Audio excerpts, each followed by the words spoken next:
Imagine hosting the biggest sporting event on earth, but instead of spending tens of millions building new stadiums from scratch, you already own the keys to the most advanced sports venues on the planet.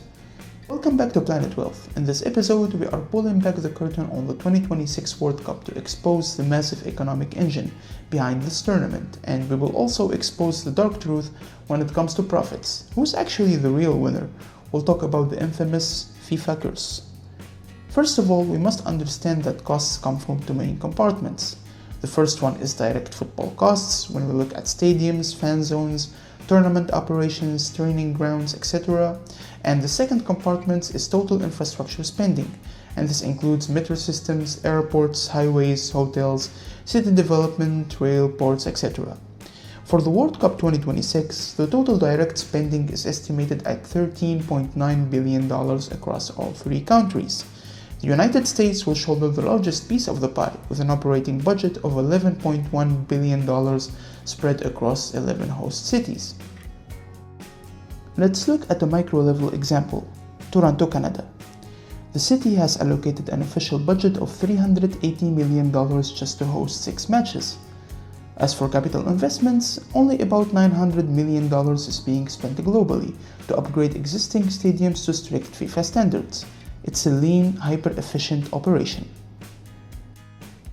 The host countries already have world-class stadiums, such as AT&T Stadium in Dallas, Estadio Azteca in Mexico City, MetLife Stadium in New York, SoFi Stadium in Los Angeles, and BMO Field in Toronto, Canada. This means the budget is focused on operations and security, not mega construction, that is unlike previous tournaments like Qatar 2022, which saw massive infrastructure spending estimated around $220 billion. Basically, Qatar had to spend so much because they had to transform a whole country and not just host the World Cup. Now let's talk about the payoff. In World Cup 2022, the ultimate goal of the tournament was never near-term financial profitability. Instead, strategic gains focus on two things: tourism and geopolitical and soft power stature. The event successfully placed Qatar on the global map as an international hub for sports, business, and foreign diplomacy.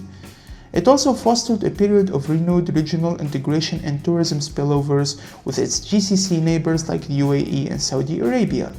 So, in strict accounting terms, the net present value of the tournament remains heavily negative if measured only against immediate cash returns. But as a catalyst for rapid nation building and economic diversification away from fossil fuels, the infrastructure built for 2022 continues to yield economic utility.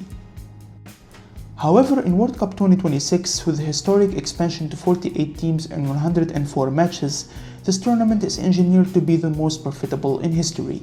According to joint studies by FIFA and the World Trade Organization, the 2026 World Cup will generate a mind-boggling global economic output of $80.1 billion. For the host nations, this translates to a massive $40.9 billion direct contribution to their GDP. And what about tourism? Prepare for an absolute gold rush. Projections show an influx of 6.5 million visitors, bringing in $7.5 billion in direct tourism revenue. We are talking here about an average daily spend of $416 per tourist over a 12-day stay. This massive economic wave is expected to support over 824,000 jobs across tourism, transport, and service sectors. But wait, there is a dark side of this multi-billion-dollar coin. Do these staggering projections reflect reality, or are they just shiny promises? If we look closely, history tells us a very different and terrifying story. In many previous mega tournaments, host nations found themselves drowning in a sea of debt the moment the final whistle blew and the celebrations ended. Take Brazil in 2014, for example. They poured billions into state-of-the-art stadiums that were almost immediately left to rot, becoming massive white elephants.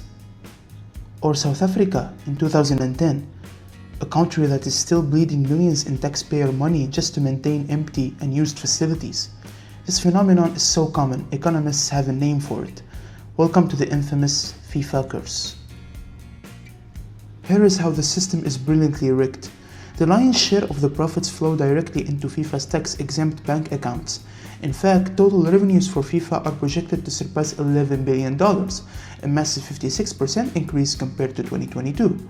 Broadcasting rights alone will cross the $4.2 billion mark, and the ticket sales will skyrocket to $3 billion. Meanwhile, local governments and ultimately the everyday citizens are left holding the bag, bearing the massive burden of the operational costs.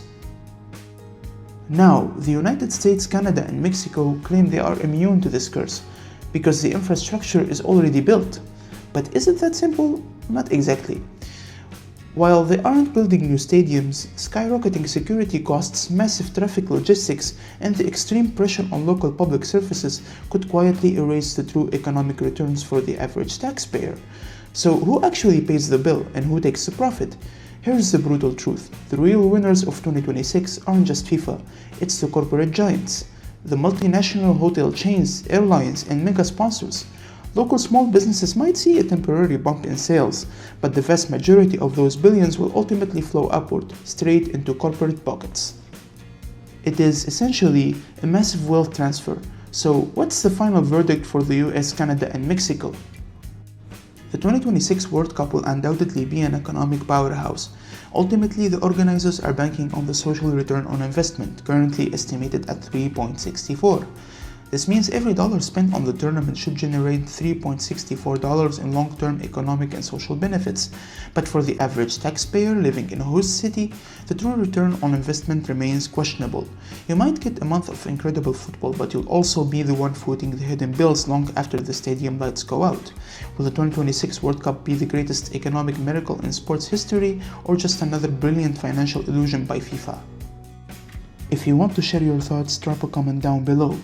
If you want to stay ahead of the curve, decode the global markets, and uncover the unfiltered truth about money, subscribe to our channel, and we'll see you soon with the next video. Peace out.